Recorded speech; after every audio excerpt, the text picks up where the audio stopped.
Dan saudara, setelah ditetapkan jadi tersangka, hingga saat ini belum ada pernyataan resmi dari Nadiem Makarim. Kita akan simak, sudah ada jurnalis Kompas TV.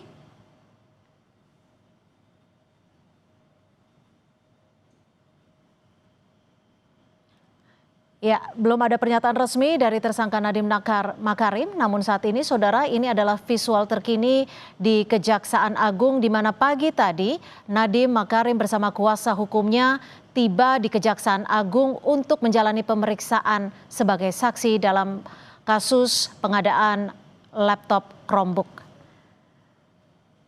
Dan untuk membahas kasus korupsi yang menjerat mantan Mendikbudristek Nadiem Makarim, kita akan bahas bersama Guru Besar Fakultas Hukum Universitas Jenderal Sudirman. Sudah ada Prof. Hipnu Nugroho.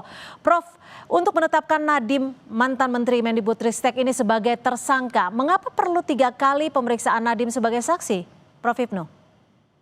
Ya, karena pertama kali bahwa untuk menentukan sebagai tersangka itu paling tidak sudah diperiksa sebagai saksi.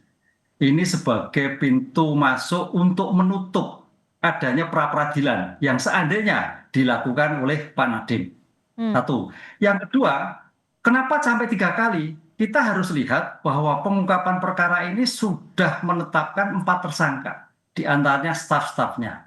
Ya. Oleh karena itu dari staf-stafnya itu paling tidak akan memberikan suatu informasi, akan memberikan suatu keterangan. Sebetulnya ide dasarnya dari mana, kemudian penyebarannya bagaimana, sampai pada bahwa terjadi suatu penyimpangan.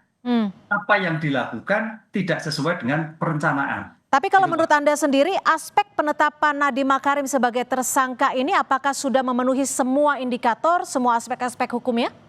Ya, kalau kita indikator hukum pidana gitu kan indikator aspek subjektif dan aspek objektif, Mas. Sebagai subjektif jelas Pak Nadiem adalah seorang yang bertanggung jawab, seorang menteri sebagai pengguna anggaran, kan gitu kan. Aspek apa objektifnya terhadap perbuatannya tadi saya katakan. Oleh karena itu aspek subjektif dan objektif dari perbuatan aktus seterusnya ada suatu terkait dengan pengadaan Chromebook yang diduga adanya suatu kesalahan yang tidak sesuai spek, itu suatu kerugian negara. Oleh karena itu dari 2 aspek hukum tadi, maka Kejaksaan Agung menetapkan tersangka. Apa itu tersangka? Seseorang yang karena dudukannya berdasarkan bukti yang cukup. Bukti yang cukup. Makanya kemarin diperiksa-periksa sampai tersangka, bukti yang cukup. Siapa yang tersangkanya? Di antaranya Pak N tadi. Begitu. Prof. Hipnu, bagaimana Anda melihat terkait kasus ini? Apakah penetapan tersangka seorang mantan menteri bisa dipengaruhi oleh situasi politik? Ya, kalau saya bukan orang politik ya. Kalau bicara hukum, bicara bukti, Pak. Saya kira jaksa tidak akan berpengaruh pada politik, tapi berdasarkan bukti yang ditemukan dalam persidangan.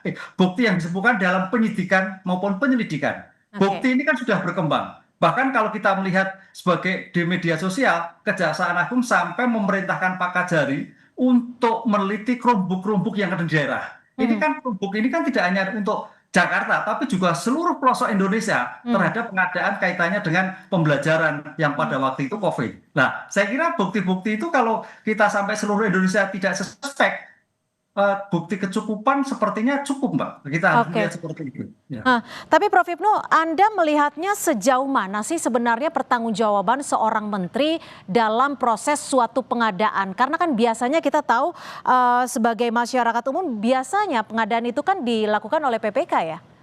Ya, PPK betul, pejabat pembuat komitmen. Nah, sekarang pertanyaan begini, perbedaan-perbedaan yang terjadi, pejabat pembuat komitmen, ini yang biasa terjadi, itu sudah bagaimana sebagai pejabat sudah melakukan prinsip kehati-hatian, prinsip akuntabilitas, prinsip sesuai dengan spek, kan gitu, Pak. Tapi pertanyaannya, ketika ada perbuatan itu, mungkin loh, kita bicara mungkin ada intervensi.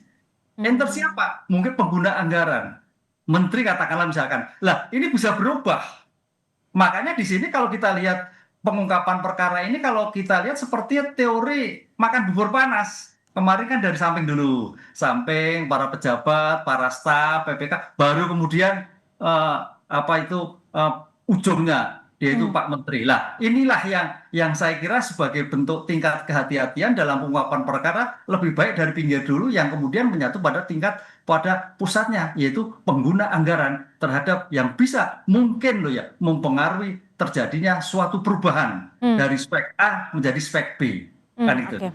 Prof, kalau kita tahu kan sekarang ada kasus hukum lainnya yang juga dialami ataupun sedang didekati oleh Nadiem Makarim di KPK. Apakah ini nanti prosesnya akan seperti apa? Ya, ini bagus Mbak. Bagus Mbak. Ini memang ada dua kasus yang ditangani oleh KPK, yang ditangani oleh Kejaksaan. Mungkin bisa saling koordinasi. Joint investigasi dalam pengungkapan perkara ini. Apa yang dilakukan oleh KPK, apa yang dilakukan penyidik di Kejaksaan merupakan satu kesatuan. Joint investigasi. Walaupun nanti persidangannya berbeda. Karena aktus terusnya berbeda. Subjek hukumnya berbeda. Yang ditangani Kejaksaan Agung adalah kelompok, yang ditangani oleh KPK mungkin berbeda. Itu Mbak. Tapi juga bisa juga digabungkan. Digabungkan. Karena ini kan teori penggabungan juga dimungkinkan. Karena subjeknya sama.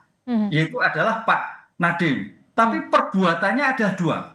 Lah, tergantung nanti kesepakatan apakah Kejaksaan Agung sama KPK ada keinginan bersama untuk menyatukan, apakah dilakukan oleh Kejaksaan atau oleh KPK. Tergantung daripada pimpinan yang bersangkutan. Ini menarik karena bagaimana juga suatu peradilan itu harus asas cepat. Jangan sampai ini disidangkan, ini juga disidangkan. Dalam objek yang berbeda tapi subjeknya sama. Prof Hipnu, bagaimana sebenarnya kalau tadi Anda sempat menyebutkan ada saja kemungkinan intervensi dari seorang menteri dalam pengadaan. Lalu bagaimana membedakan antara kebijakan yang salah dan juga tindak korupsi? Dan seperti apa nanti dalam pemeriksaan 20 hari ke depan? Ya, kalau memang kebijakan, saya kira kebijakan itu dalam arti kan ada suatu suatu alasan-alasan tertentu kenapa suatu perbedaan. Nah, kebijakan-kebijakan perubahan biasanya juga harus disertai pertimbangan-pertimbangan, disertai dengan alasan-alasan. Apakah alasan-alasan pertimbangan itu bisa dimaknai sesuai dengan hukum? Nah, ini nanti saya kira ranah kuasa hukum untuk mengantarkan ini semua. Karena kebijakan itu biasanya kebijakan itu nuansanya adalah bersifat positif. Tapi positif ini yang tidak bersifat negatif. Lah, kalau kebijakan negatif pasti kena. Pertanyaannya kebijakan ini apa bersifat positif atau negatif terhadap pengadaan barang yang bersangkutan. Ini yang saya kira diuji nanti, Mbak. Baik, akan ada pendalaman lebih lanjut terkait dengan kasus ini. Terima kasih Prof Hipnu Nugroho sudah berbagi perspektif di Kompas Petang. Selamat sore, Prof.